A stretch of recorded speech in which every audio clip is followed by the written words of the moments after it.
Come join me, children of the night, for we are embarking on a journey to invoke the shadow self. We call upon thee to connect to our light so that we may walk on this physical plane with wholeness. But first, accept this offering of blood as sacrifice. I'm just playing with you. Shadow work sounds imposing, but it does not pertain to the dark crafts, unless you specifically design it. So, not that I have any issues with it. In fact, invite me next time you ever decide to howl at the moon or call the four corners. Many who have dabbled or are seasoned veterans in self-development probably have heard of the term shadow work. But what is it really, and how does one even incorporate it into their everyday life? Hi guys, my name is Chaotic Rave, and today we're finally discussing shadow work, which was kind of hinted in my artist versus inner critic, so let's go.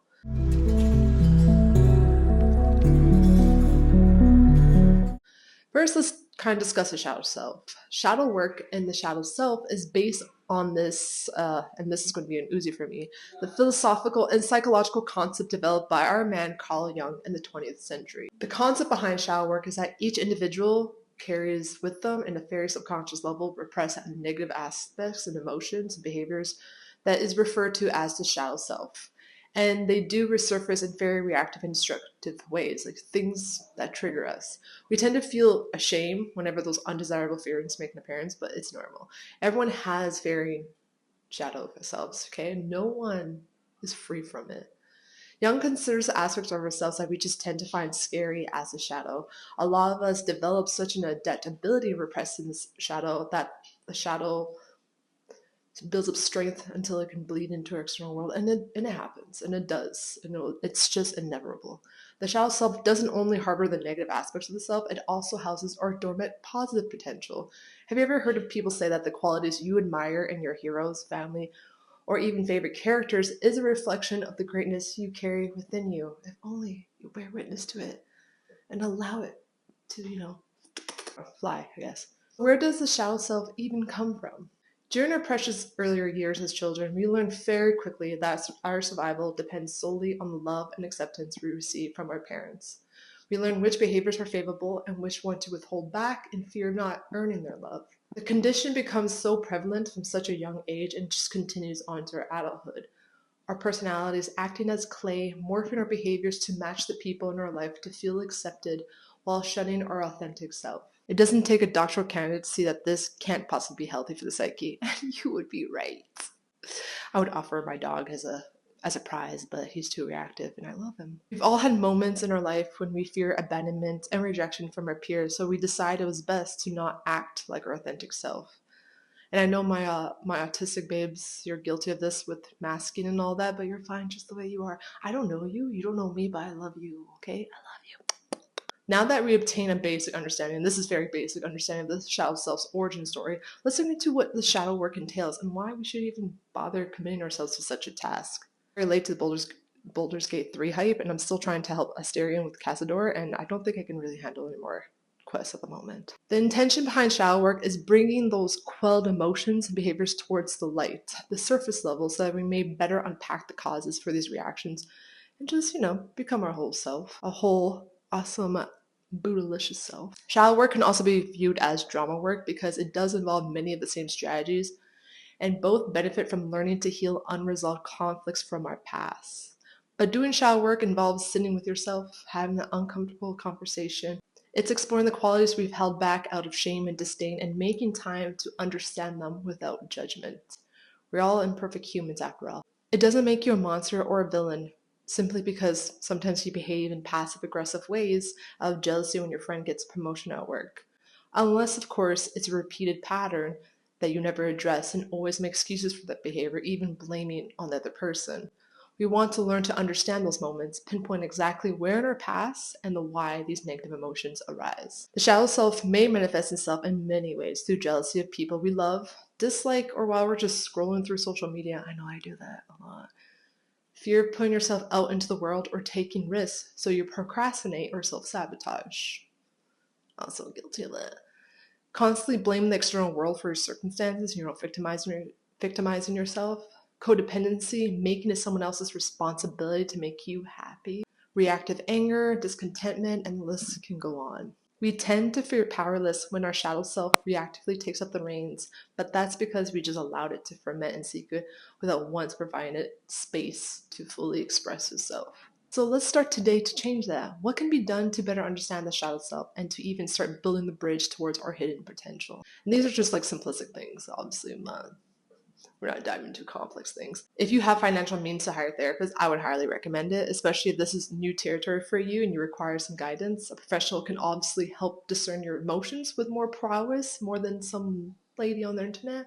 But if you're like me and you rather spend your $150 on books or video games, well, continue on with this video then. Let's be friends. So let's grab our handy dandy notebook or laptop and let's begin with some journal prompts and reflection. What?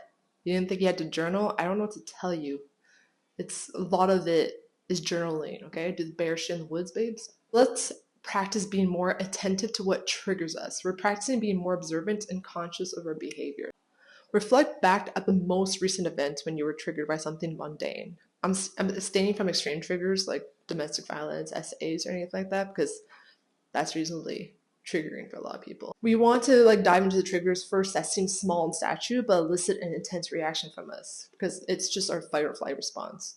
So looking into triggers in your romantic, platonic relationships with your coworkers or your family members. I'll kind of provide a little example for myself. So I tend to like things in my house to be organized and clean. Whenever my partner makes a mess cooking or misplaces an item by like a slight degree, I just feel something boiling up inside me. I get so annoyed and aggravated. I do try to hold it in, but when I question why, I start digging back to the possible origin of the emotion. I was brought up in a home that was always clean. Every Friday, cleaning day. I had to take out everything off the furniture, wipe the dust, clean the mirrors, wash the sheets, place everything back. Whenever the house was slightly disheveled, my mother would be in a state of anger. So a clean and perfectly kept home was a happy mom. And I have attached this need to keep a clean home to ensure emotions so heightened. But now the person I'm trying to calm now, it's myself. Really trying to work on this, trying to build that narrative that it's okay to allow a little chaos in an environment when my partner and I are just both exploring life and just going on our day to day. This example helps somewhat. Just always remember to be patient with yourself, to hold space for compassion whenever we become reactive during these triggering moments, and understand that it's also not the other person's fault too. Our bodies and minds become frothed with adrenaline and can be hard to hold back our behaviors until a rational mind gets the opportunity to calm down. It's best to reflect on those moments after they happen to gain a better grasp on them so we can eventually minimize reactiveness in the future. Next prompt is we're going to tune in with ourselves and perform some emotional inquiry. For example, how am I feeling today? Why does this particular event make me feel this way? What story is attached to this emotion? Don't concern with perfect grammar or syntax. Let yourself just write chaotically till your heart's content to be reading this. Okay? Nobody nosy Betty. Other useful prompts you can use to journal are what triggers you in your life and your relationships. How do you judge others? What qualities do you dislike about others? Who do you resent? And what do you find yourself envious of? What qualities in others do you admire? See, you can also do that. Step 2 is to meditate with your shadow self. I know. This is a tough ask for some people. People always feel like they have to perform meditation the correct way, which is funny thinking that there is a wrong way of doing it. Praying is a form of meditation. Fishing with your buds is a form of meditation. Hiking in nature, form of meditation. Meditation is etching time out of your day to just sit with your thoughts, with your emotions, focus on the breath, and omitting very mindless sounds. Many of us are so uncomfortable just sitting or laying down without having like The Office being played in the background or a podcast blasting out. We always seem to fill the silence with some kind of noise. Also, side tangent, we tend to think meditation is the absence of thoughts, but the human mind conjures up like 10K thoughts a day. No one expects you to halt their flow. It's not possible. And it's okay for thoughts to permeate through. Just welcome them, allow them to pass through as you anchor yourself back with a few deep breaths. If meditation is a hard task, give guided meditation a shot. There's a plethora of guided meditation to choose from. Just ensure that it pertains to shadow work or even inner child meditation. Okay? The whole point of it is that we want to think back to certain events and kind of trace back the origin of why we react to certain triggers. I like to kind of like perpetuate like a little me and be like try to figure out what happened to my younger self that kind of made me the way I am today. And then after when I finish the meditation, I just show myself just hugging little Jess because she deserves it. Step 3, look at your favorite stories, video games, movies, and fictional characters. This is fun. So this is similar to looking at qualities you admire in other people, but in our favorite characters. Sometimes the greatness we admire in these characters, guess what, babes? We harbor those qualities within our shadow self. We just have to take the moment to see it and just cultivate it. So dive deeply and make a list of your favorite characters and qualities that they harbor, and also make a comparison of what qualities you may share with them. This is the only time I'll allow comparison, okay? Another example. I adore Claire Redfield from Resident Evil series. She's strong, brave, and is very family oriented regarding her older brother Chris. She ventured out through the zombie infested city of Raccoon City in search of her brother Chris. Like that's she even got herself like imprisoned in an island because she heard that his last whereabouts was in that island. Thankfully, I never have to go to such extremes for my brothers, but I would still apply the same amount of effort for them. Her strength doesn't close her off from feeling compassionate or kind, which is very evident with how she carries concern for the safety of this young girl that she meets in the city. And she's so cool. I love her. You can also do this with characters you tend to dislike or have a deep hatred, because maybe there's something that they have that's a mirror of a negative quality you may have repressed, and it's now time to address. I can't recall a character at the moment, but before I did shadow work, actually, I still do. I used to really dislike characters that were very meek and never stood up for themselves. It's funny because despite fighting for my loved ones, I realized I wouldn't necessarily fight for myself to avoid conflict because I didn't like conflict. But the more I made a connection with these characters and myself, the more I realized that my problem wasn't fear of conflict, but the fact that I had low self-worth. I didn't think I was worth standing up for. My brothers and friends? Absolutely. So I knew I needed to recognize my worth to change that, and it was something I work still to this day to rectify. Shadow work can be daunting, but crucial work in self-development. I think it's something everyone should do once in a while. Just make sure you take long breaks in between bouts, because this kind of internal work can be very draining on your energy and emotional faculty. And just always remember that everything takes time, be patient, and just never stop growing. This is shadow work in a gist, in a very short gist, and I hope this has helped some people. It was a nice refresher for me since it's been a while, and I believe it's time for an update.